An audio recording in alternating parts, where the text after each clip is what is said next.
La légende de l'ours brun géant.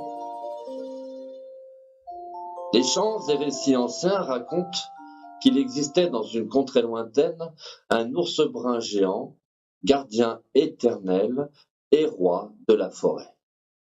Personne, pourtant, ne croisa celui-ci sur les sentiers. Mais il n'y a pas si longtemps, un matin d'été, alors que la nuit arrivait à son terme, un jeune bûcheron s'apprêtait à quitter sa demeure de Némivien pour se rendre sur son lieu de travail, situé dans le sous-bois. Il s'affaira des préparatifs de départ sur sa belle petite terrasse, comme chaque matin. Il portait sur sa tête un très joli chapeau qui laissait entrevoir ses yeux en amande, alors que tombaient sur ses côtés ses cheveux longs frisés, ondulant autour de ses lobes d'oreilles tombantes. Enfin, d'un bon pas, tout en arborant un large sourire, il emprunta l'allée bordée de lilas fleuris et se dirigea vers le cabanon situé dans son jardin, dans lequel il entra.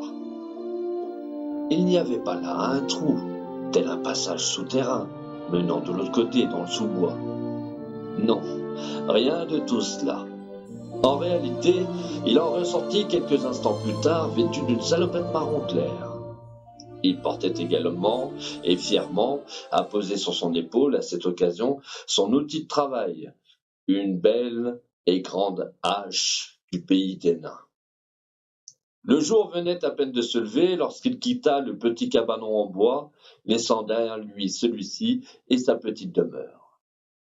Alors, voyant qu'il en avait le temps, que les oiseaux chantaient, que l'atmosphère était encore fraîche et qu'il était parti bien plus tôt que les jours précédents, il eut alors l'idée d'emprunter un chemin différent.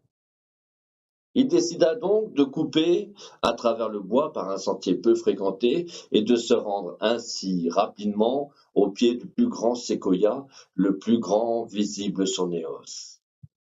Alors il emprunta celui-ci d'un pas sûr, siffla un air qui sembla se répandre dans la forêt, porté par des ailes argentées.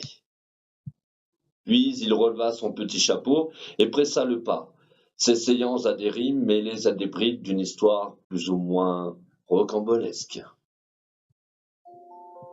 Dans une contrée bien éloignée, un soir il est né. Un mois passé, déjà il se tenait sous les arbres sur ses pieds. Un an après, dans la vallée, son devoir il l'accomplissait. Ce lieu-là devint un refuge, une forêt sûre et bien gardée. Car là, sur ces sentiers, sous les cimes, nul curieux n'ose s'y aventurer. Les uns et les autres acculent, soucieux de côtoyer le danger. Mais que peut-il bien se passer dans la forêt et dans la vallée pour que tous aient peur de s'approcher du bois ou bien même s'y promener? Des cerfs, biches et créatures enchantées y vivent pourtant là depuis bien longtemps, cachés. Pas de barrière, pas de clôture. Pourtant, pas un seul chasseur n'ose s'approcher. Pas un ne vient à fouler cette terre, ce lieu sacré, craignant sans doute de le croiser sur les terres des ancêtres des géants, celui qui doit la protéger, lui, l'héritier. Les Némiviens murmurent que l'on y danse, que l'on y chante, que l'on y narre des contes de fées, que les blessures sous les grandes cimes y sont pensées, que les grottes, les maisons, par des buissons y sont dissimulées, de sorte que ce lieu soit propice à la vie en toute saison et pour l'éternité. Pas de bruit, seul le son de sa voix, tel un solitaire, résonne sur ces terres. Pas un ennemi ne s'aventure ici, sur ce sentier aux arbres millénaires. Nul ne fait la loi, et n'ira le contredire, car c'est ici son sanctuaire. Et à toi je dois le dire, si tu le vois, cours vite, vite, vite, car c'est la seule chose à faire. Mais tandis qu'il marchait en narrant cette histoire, et cela tout en contemplant la végétation, lui parvint un léger bourdonnement. Il poursuivit sa marche et constata que le bruit s'accentuait. Peu à peu, il remarqua que le chemin se dégageait et que la bordure de la forêt de part et d'autre s'éclaircissait. Il vit alors un gigantesque arbre couché au travers du sentier. quand l'inattendu arriva. Là, il tomba nez à nez avec un ours. C'était un gigantesque ours brun adulte. Mais plus étrange que sa taille fut qu'il portait un foulard bleu et blanc autour du poignet, un collier de lierre au cou, orné d'un petit pendentif. L'ours se trouvait assis tranquillement, à quelques pas de lui, sur le tronc fraîchement déraciné. L'ours brun géant demeurait sagement immobile, et cela tout en se rassasiant de miel, mais ne semblait pas être dérangé par les présences du limuvien et encore moins par l'approche rapide d'abeilles géantes qui bourdonnaient et virevoltaient tout autour de lui. L'ours porta son regard sur une créature située non loin de là. Cette créature-là, un petit écureuil tout blanc qui d'un mauvais œil le dévisageait. L'ours, les yeux tout ronds, noirs comme le charbon, fixait celui-ci. Lui qui se tenait sur une branche semblait très mécontent, affichant véritablement un air furibond. Mais ce que ne remarqua pas le petit écureuil, c'est que lui-même était observé. Et cette autre créature qui avait le regard porté sur lui était un magnifique faucon argenté qui tournoyait et flirtait au-dessus des cimes vertes. Si le petit écureuil avait eu la faculté de lire dans les pensées du faucon, il aurait rapidement compris que ce volatile-là avait également trouvé un mets de choix, et ce mets-là, c'était lui. Le limivien, de son côté, lui, chercha pas à pas, et ce dans le plus grand calme, à rebrousser chemin. Il fit un premier pas en arrière, puis un autre, dissimulant sa hache dans son dos. Et cela tout en fixant sans relâche l'ours brun géant. Ses pieds, par chance, ne lui jouèrent aucun mauvais tour. Mais alors qu'il se pensait sorti d'affaire, et à peu de distance, tout à coup, l'ours releva son museau. Là, le limivien s'immobilisa. Ses yeux en amande, tout grands ouverts, tandis que l'ours, lui, huma l'air et se gratta la tête. Brusquement, il se produisit ce que redoutait et redouta le limivien. L'ours tourna la tête de son côté. C'est là que le limivien remarqua que le pendentif que celui-ci portait au cou était une pièce qui brillait d'un éclat ardent. Voyant le limivien, l'ours détacha précipitamment la pièce d'étoffe nouée autour de son poignet, puis se tamponna le museau. Il tint ensuite entre deux de ses griffes la soie de manière toute particulière, puis la déposa avec délicatesse sur une branche. Il posa également sur le tronc un très gros morceau de miel qui collait à sa patte. Là, poliment, l'ours se leva de toute sa prestance pour accueillir celui-ci, ce tout petit, vraiment tout petit hôte à l'allure bien étrange. Puis, d'un grognement et d'une majestueuse courbe, il le salua si bas que son pendentif en toucha le sol. Tout cela, il le fit en adressant un simple qui signifiait bonjour et qu'il adressa à l'attention du limivien. Il désirait de cette manière lui souhaiter la bienvenue. Mais l'hôte en question ne perçut pas réellement la portée de ce geste et de ce grognement. Le jeune bûcheron, lui, vit en cela les prémices d'une course effrénée.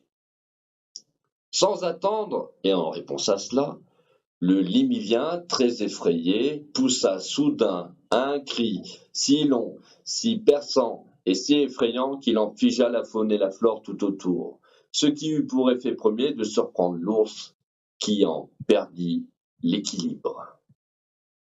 La peur que le limivien put avoir ressentie auparavant ne fut rien en effet, comparée à la stupeur qu'il provoqua tout autour de lui et qui fut terrible, au point même que l'ours présent là sursauta, chahuta les branchages, heurta brusquement le tronc qui craqua et projeta le morceau de miel dans les airs.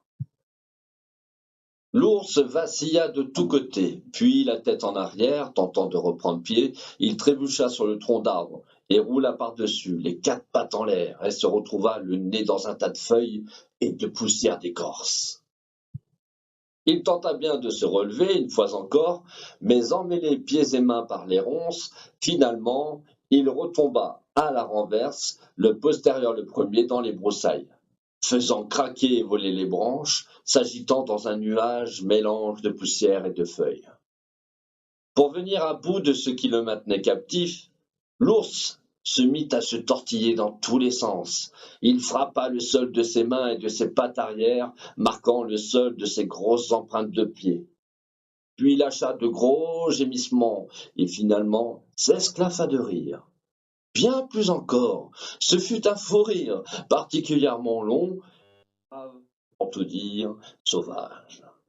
Puis il se roula sur le sol, dans un gloussement incompréhensible pour un limivien qui, lui, vit en cela un grognement de fureur, un enragement soudain de la bête. Là, le limivien paniqua, s'agita, cria, hurla, sauta et resta planté là, tel un gland. Craignant dès lors que l'ours brun géant le prenne en chasse et reprenant ses esprits, le limivien ne demanda pas son reste. Il prit ses jambes à son cou et se carapata aussi vite qu'il put lui être permis, laissant derrière lui sa belle hache et son joli chapeau. Mais dans cette fuite échevelée, le limivien fit face à de nombreuses branches. Il en prit une, et un grand nombre dans le visage, avant de rivaliser.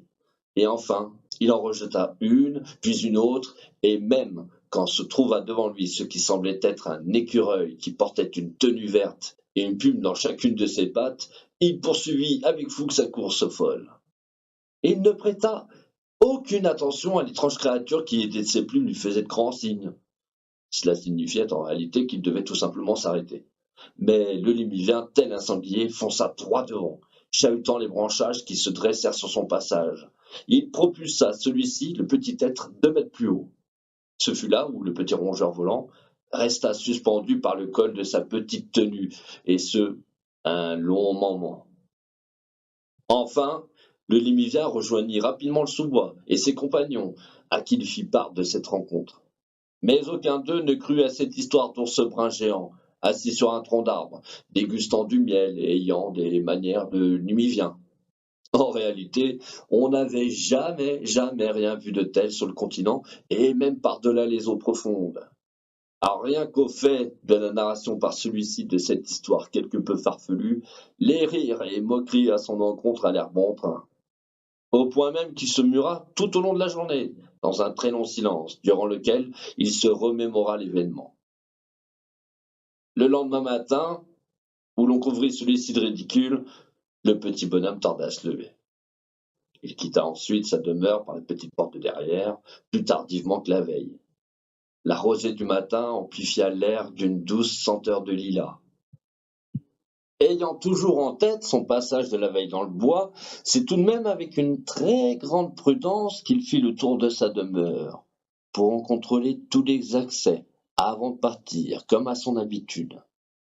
Mais cette fois-là fut si particulière qu'il fit non pas une fois, mais 2 fois le tour pour contrôler qu'il avait déjà bien contrôlé toutes les portes et fenêtres et verrouillé tous les accès. Mais en cherchant bien, c'est là qu'il repéra les traces suspectes, celles de pas d'un animal errant. Elles apparurent profondément incrustées dans le sol fraîchement humide. Il en déduisit que ces empreintes appartenaient à un ours. Un ours de très grande taille.